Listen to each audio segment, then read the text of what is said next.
Sa mga hindi pa po nakakakita ng bignay, ito ang itsura ng bignay, oh. Ayan ang kanyang may bunga na siya. Yan, namumunga na siya, berde pa lang. Pagka yan mapula-pula na, hinog na yan. Ito, ayan, unti-unti nang nahihinog. Yan, mapula-pula na. Yan, ito ang dahon niya, medyo hawig sa guyabano. Ang bunga niya naman niya hawig sa kape, pero maliit. Yan, maliit din ito sa bunga ng aratilis. Itong bunga ng bignay.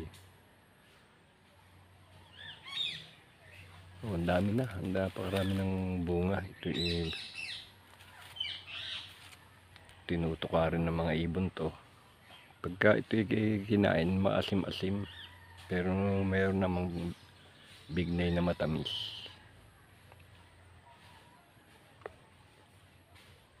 Yan, oh, laki na kasi itong bignay na ito, matagal na.